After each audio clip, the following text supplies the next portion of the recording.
Assalamualaikum warahmatullahi wabarakatuh.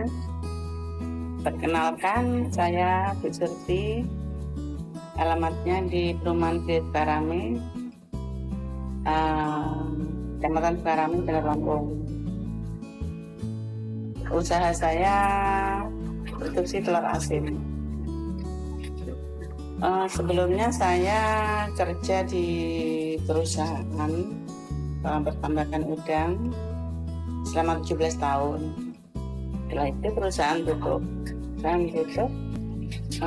Saya akhirnya beralih ke asuransi prudensial, jadi agen asuransi selama 2 tahun. Setelah agen asuransi, saya menyambung lagi ke Tupperware.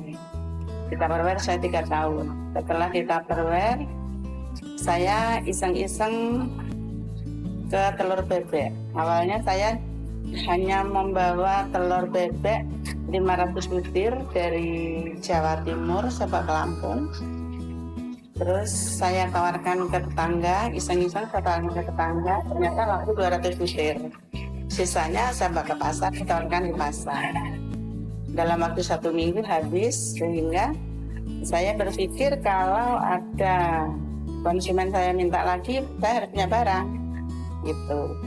Akhirnya saya belanja sebanyak 3.000 butir per minggu habis.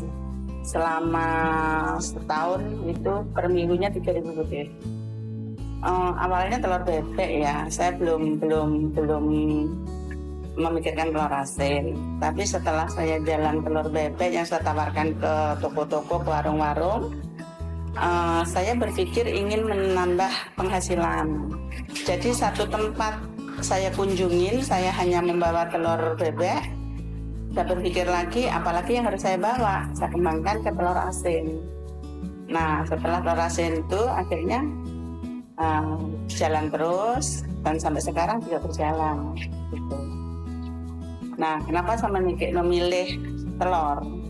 Karena telur adalah konsumsi kelas menengah, dari bawah sampai ke atas mengkonsumsi semuanya.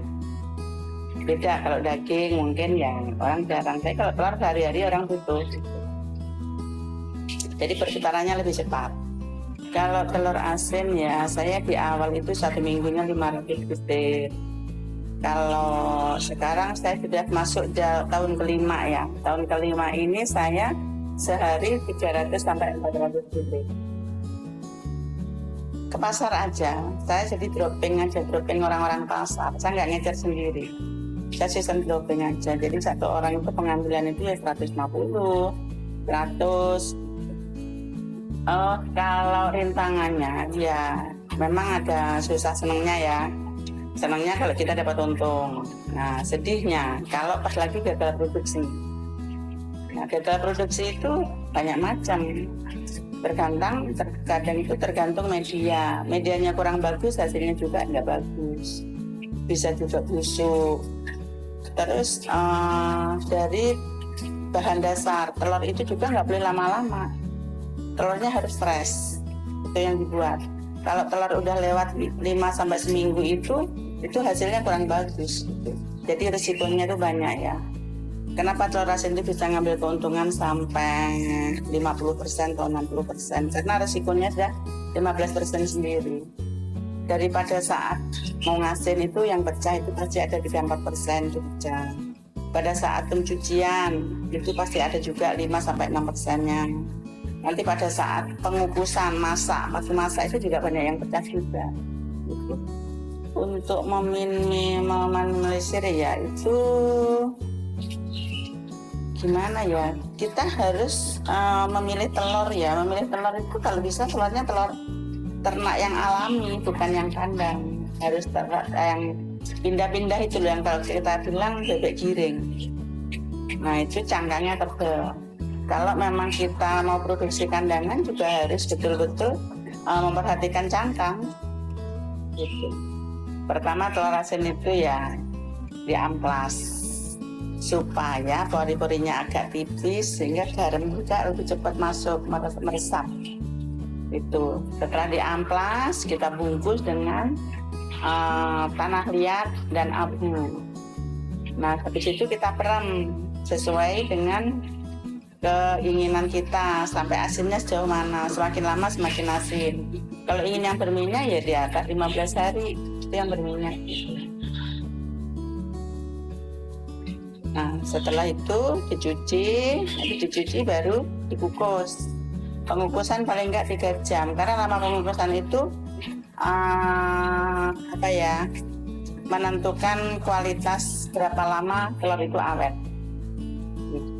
Punya saya bisa 10 hari karena hanya dikukus ya. Kalau dipanggang bisa 1 bulan. Dikukus itu kan kita sama dengan pakai air ya.